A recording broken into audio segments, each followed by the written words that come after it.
കോറോ health കമ്പനിയിലെ കൂട്ടപ്പിരിച്ചുവിടലിൽ അനുനയ ചർച്ച വിജയം കണ്ടിരിക്കുന്നു. പിരിച്ചുവിട്ട 12% തൊഴിലാളികളെ മറ്റ് സ്ഥാപനങ്ങളിലേക്ക് ക്രമീകരിക്കും.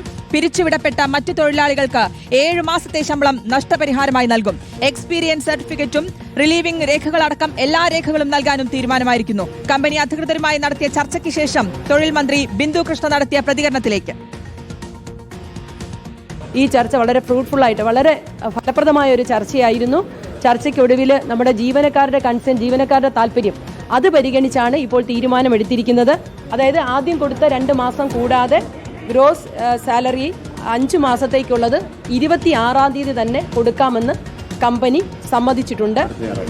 ജീവനക്കാരുടെ എക്സ്പീരിയൻസ് സർട്ടിഫിക്കറ്റും അതുപോലെ റിലീവിംഗ് ലെറ്റേഴ്സും അതർ റിലവന്റ് ഡോക്യുമെന്റ്സും ജീവനക്കാർക്ക് ആവശ്യമായ എല്ലാ റിലവന്റ് ഡോക്യുമെന്റ്സും കമ്പനി 26-ാം തീയതിക്ക് മുന്നേ കൊടുക്കുക. ഒരു അഡ്വേഴ്സ് റിമാർക്സും ഇല്ലാതെ തന്നെ അതോടൊപ്പം ഫ്യൂച്ചർ എംപ്ലോയ്മെന്റിന് വളരെ ഗുണപ്രദമാകുന്ന രീതിയിലുള്ള ഡോക്യുമെന്റ്സ് അവർ തരാമെന്ന് പറഞ്ഞിട്ടുണ്ട്.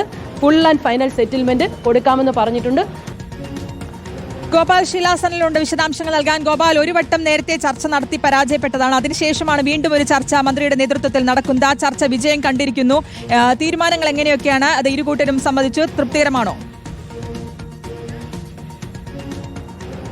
ആ തീരുമാനത്തിൽ ഇരുകൂട്ടരും തൃപ്തികരമാണ് എന്ന് തന്നെ ഉള്ള മറുപടിയാണ് നൽകിയിരിക്കുന്നത്. അതായത് ഇന്ന് രാവിലെ 11:30 തിരുവനന്തപുരം സെക്രട്ടേറിയറ്റിലെ മന്ത്രിയുടെ ചേംബറിൽ വെച്ച് ഈ എല്ലാ കൂട്ടരെയും ചേർത്തുള്ള ഒരു ചർച്ച നടന്നത്. ഈ ചർച്ചയിൽ കോറോ ഹെൽത്തിന്റെ മാനേജ്മെന്റ് പ്രതിനിധികൾ, വിവിധ ട്രേഡ് യൂണിയൻ ഭാരവാഹികൾ, കൂടാതെ ജീവനക്കാരുടെ പ്രതിനിധികൾ, ഉമാ തോമസ് MLA, അതിനോടൊപ്പം തന്നെ തൊഴിൽ വകുപ്പ് സെക്രട്ടറി എന്നിവരാണ് പങ്കെടുത്തത്. ഈ ചർച്ചയിൽ ഇപ്പോൾ ഉണ്ടായിരിക്കുന്ന ആ ധാരണ പ്രകാരം ആദ്യം കമ്പനി അറിയിച്ചത് 12% ജീവനക്കാരെ അവരുടെ വിവിധ ബ്രാഞ്ചുകളിലായി പുനഃക്രമീകരിക്കാം എന്നുള്ള ഒരു നിലപാടാണ്. പക്ഷെ അത് ആ പുനഃക്രമീകരിക്കുന്ന ജീവനക്കാരുടെയും ബാക്കിയുള്ളവരുടെയും തൊഴിൽ സുരക്ഷ സംബന്ധിച്ച് സർക്കാർ നിരസിക്കുകയായിരുന്നു. തുടർന്ന് നിലവിൽ നൽകിയ 2 മാസത്തെ ശമ്പളം കൂടാതെ അടുത്ത 5 മാസത്തേക്കുള്ള ശമ്പള തുക ഒന്നിച്ച് നൽകാം എന്നുള്ള ധാരണയിലേക്ക് കമ്പനിയും സർക്കാരും എത്തിച്ചേരുകയായിരുന്നു. അതായത് ഇനിയുള്ള 5 മാസത്തേക്കുള്ള ശമ്പള തുകയും അതുകൂടാതെ ഈ ജീവനക്കാർക്ക് മറ്റൊരു സ്ഥാപനത്തിൽ ജോലിക്ക് കയറുമ്പോൾ നൽകേണ്ട രേഖകൾ, അതായത് എക്സ്പീരിയൻസ് സർട്ടിഫിക്കറ്റ്,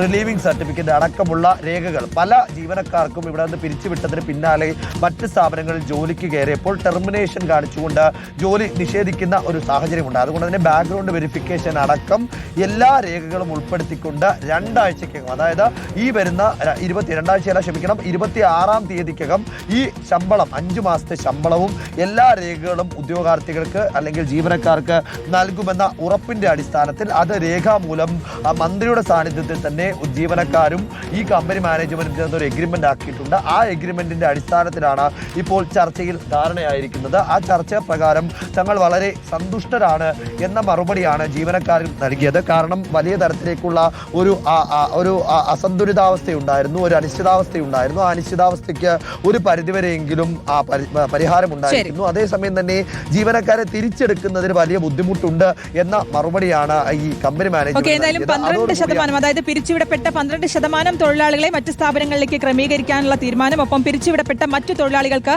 7 മാസത്തെ ശമ്പളം നഷ്ടപരിഹാരമായി നൽകും എന്നടക്കമുള്ള കാര്യങ്ങളാണ് ചർച്ചയിൽ ഉരുത്തിരിഞ്ഞു വന്നത്. ആ ചർച്ച